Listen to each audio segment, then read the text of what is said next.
Thanks for staying with us. We're going to start with the nation. Investors take FGN $500 million bond to oversubscription.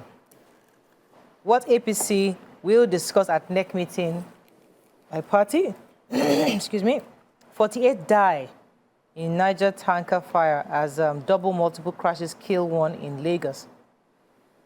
PDP knocks Kwagonso for referring to party as dead. Residents, doctors to lose 7 days pay to strike. Nigerian Chinese firms sign $1 billion iron ore to steel project pact. UK Chinese firms signed MOUs to boost power water in FCT. And 342 billion are recovered from NIRSAL microfinance bank debtors. Okay. Okay, let me take the one that I take, the iron ore steel project. According to these the Chinese stories always interest you. Anything Chinese. Do anything foreign. It's taken with a pinch of suspicion. Yeah, go ahead. They have signed MOU with for $1 billion with two firms, one locally, one Chinese. These two firms are quickly. Well, the Minister for Solid Minerals special assistant, special advisor was the one breaking this news. He said that the minister hailed the feat in China, and he also commented this. They signed this deal with two companies, one Chat and Capstone Integrated Limited of Nigeria, and Sinomach He of China. And these two companies, of course, are going to come in to mine steel in the Kogi State area. Was that our popular steel company there?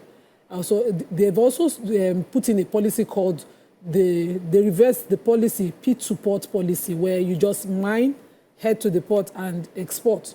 So now they're also looking to, because of course this will make the miners use the steel locally, and of course it will increase employment and guarantee jobs for our youth. Skills transfer also will be possible, and there'll be better balance of trade between both countries. That's the best part of the news. I read the news entirely, and I saw that, you know, the head of the Nigerian counterpart, Edijala, I'm trying to get his full names, was commending the minister for, you know, for removing every bottleneck. He said that when he applied for his exploration license, he did not have to meet or pay or do anything. It was easy and like that. And I'm just hoping what he's saying is not a one person's account of how, you know, you get exploration licenses. Also, I did not hear the environmental impact assessment of this business. So then let them not mine steel and leave Kogi people poorer than they met them, like they are now in the Niger Delta. How are we preempting? I'm just saying, it's experience. From giving them all the sides of the equation. Let's pick another story, Nation. So let me take the story about the investors and the 500 million bond. So it's good news from the look of things. It's good news. The good news is that investors have taken in Nigeria's first domestic foreign investment denominated fund. So we're getting forex, and it is done within Nigeria. The target was to raise 500 million, but some people are saying that it was oversubscribed, almost 100%. They are saying it might have been subscribed to as much as 800 million, and some are saying as much as $1 billion came into the country through this week-long investment window.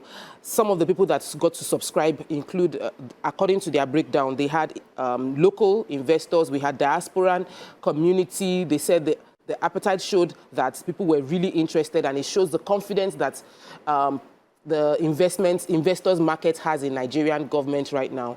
I know that we're looking forward to having this money. I want the government to put the money into good use, and most importantly, let's deliver on the return that we promised investors. But this is foreign denominated, so it's a bit safer than what people have gotten if it was a Naira bond. So it's good news anyway. Okay, so I have the resident doctors, no work, no pay strike. So the federal government appears resolute to implement its no work, no pay rule against members of resident doctors who embarked on a 7-day strike recently. This strike was embarked on because of the fact that one of their colleagues, Dr. Popular, was abducted with her husband and nephew on December 27 last year.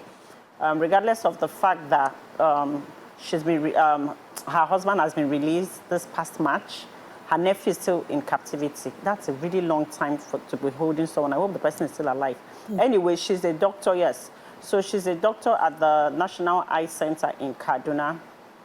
The 3 days after the strike, the Federal Ministry of Health and Social Affairs threatened to enforce the no work, no pay policy against the striking doctors. This is because the government had already told them that we are working on resolving their issues, but they went ahead to still, continue with the protest and the strike. And this affected a lot of health care. And the government is saying that just like the association is demanding action over their colleagues' unfortunate situation, the government is also equally responsible to the citizens who were denied health care services, that the casualties and victims that were denied the services of health care during this strike cannot even be imagined. So they expected them to have, be more empathetic, knowing that the government was going to try to resolve the issue and not put that, over people's lives. Okay, so the PDP have expressed anger at the former Kano State Governor, Rabiu Kwankwaso, for describing the party as dead. On Saturday, during the inauguration of the renovated party, NNPP, in Kaduna State, Kwankwaso said that his followers and he left PDP because PDP is dead. He added that, I wish to remind you that PDP is dead because we left the party. Since they have gone out of line, we decided to check out. But of course, the spokesperson for PDP was not going to take that line low. So the Publicity Secretary, Debo Ologunagba, said, our reaction to the statement of Kwankwaso is that he's very inconsequential in the Nigerian politics today, judging from the fact that he is struggling to lead a party called NNPP.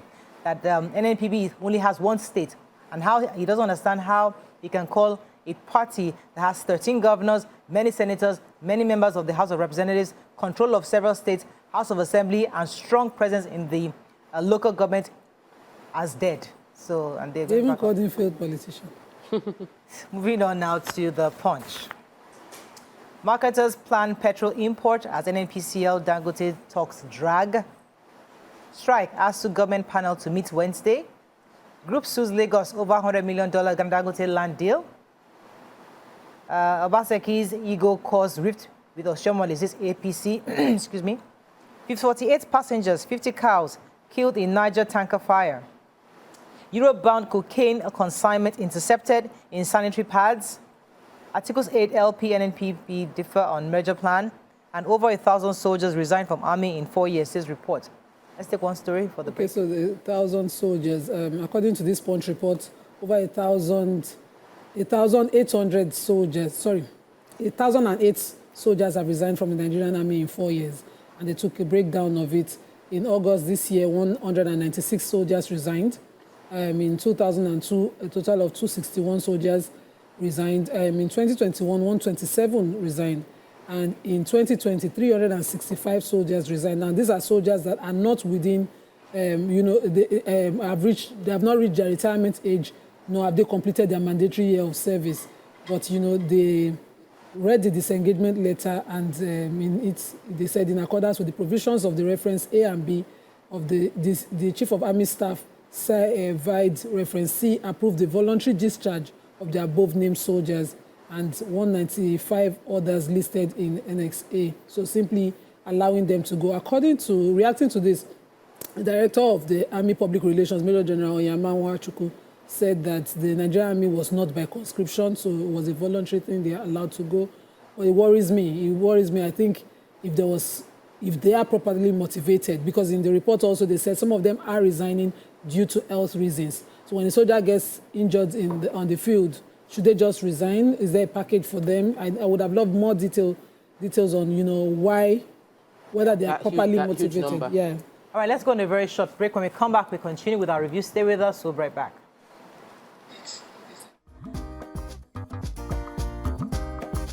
Stay tuned. Your View will be right back.